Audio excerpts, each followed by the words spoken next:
what is TCP and UDP? These are the most common protocols used when doing networking.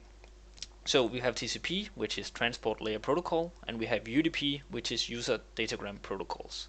And this is a way of transferring information between computers and over networks. And we have a graphical illustration of how they work right here.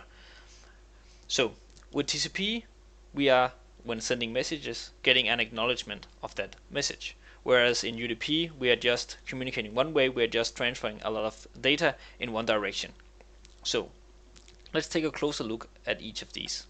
So in the TCP, this is a connection-oriented protocol, and it is a one-to-one oriented protocol as well, meaning that we cannot use it for broadcasting messages because we need to establish a connection between a client and a server in order for us to communicate. So TCP is initiating what is called a three-way handshake, and that is illustrated in the picture right here. So for example, if we have a client that wants to talk to a server, the first thing that the client is going to do is send a message to the server. Then this server is acknowledging that message, saying that I received your message, do you receive mine?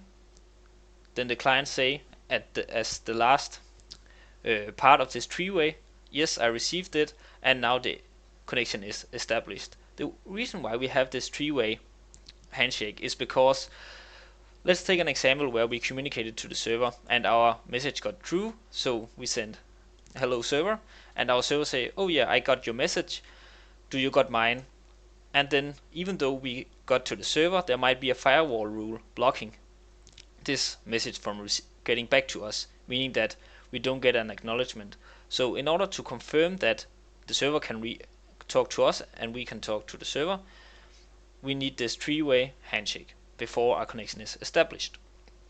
So how is the packages that is going to be transferred over TCP, how do they look like? So when we are communicating data over a network, we are breaking our communication down to packages, because we just can't say here is 10 gigabyte of data and then just throw it at a server. That doesn't work like that. We need to divide them into smaller packages that we can then send. And if you haven't seen the first 5 videos of this course, then I recommend you to do so in order to understand some of these concepts. But when we are communicating data over a network, we have a stream of data, which we can see right here. So take for example this message we have here, Winslow Academy. If you like our videos, remember to subscribe.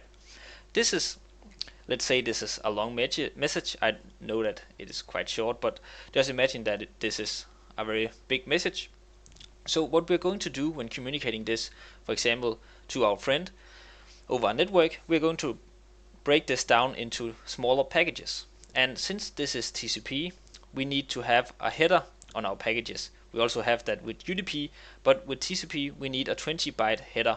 And that is because when we are breaking down these messages, as you see right here, we are just breaking them down on random places. So for example, this is one package, this is another package, and so on, meaning that we have 80 bytes of body left to our data. So before our friend could understand what we are sending him, we need to identify the packages. So in the header we are going to put port number, the size of the package, the signature, and the number in the row, in the line of packages that we have. So this is for example package 2 in this line of packages, because in TCP we need to confirm that we have received the package. So the first thing that we are going to do is to send this first block. We'd only have Winslow. Then our friend will say, oh yeah, I got this package, send me the next one. And then we're going to send him a cat, and then send him that, and so on. But imagine if one of these packages got lost, then this message will be, you couldn't read it, because then he would just get a message and he would like, what does that mean? So that is why we need to say that we need these acknowledgement of packages, and we need the numbered order, because then he can say, okay, I got package 1, and then suddenly, wait, now I got package 3, I must be missing package 2. So he say, can you send me package 2 again? And we will send him package 2 again. And then once all packages is sent, then our friend will break these down and reassemble them such that he can read the message. So this is basically how TCP works, and since we are numbering these packages, we can break our data up any places. We don't need to say that it has to be an entire word, because he will know what order to read them, and if he is missing one, he will just ask for it. So UDP, this is a different protocol compared to what we have just discussed. So UDP is the user datagram protocol, and we do not have to verify that we have a connection, and there is no three-way handshake in this protocol. And we are not limited to one-to-one communication, meaning that we can use it to broadcast messages. And as you see on this picture right here, our computer or client is asking, are you getting the messages? And our friend is just saying, I don't care, just send it, meaning that just give me the data and just push it. I don't care if I miss a package or something get corrupt or what order I get them, just throw them at me because I need them fast. So how does that work when we look at packages? And as we saw before, we divided our packages into equal sized packages, meaning that these are all equal size, because we can use the max length of a package, because we don't need to care about the meaning of the words. But in UDP we actually does, because if you're missing a package, then we can't let him have a half word. We need the entire.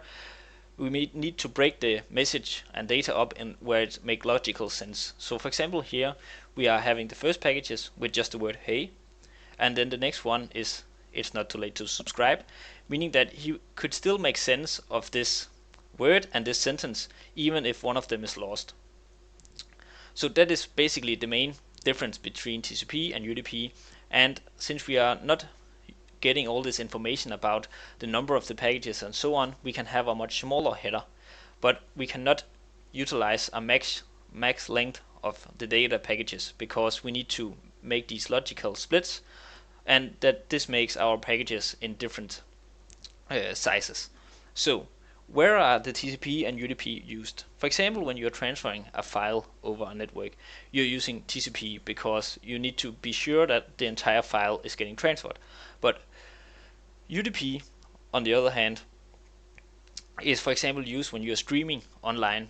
When you have these streaming services, which for example YouTube that you're watching now provide 4K views, then it doesn't matter if one package gets lost or something, because the quality will just have a quick drop and then go up again, because you can't be waiting for your server and client to communicate and say, hey, do you got this package? Yeah, send me the next one. Okay, do you got this one? Yeah, I got this one.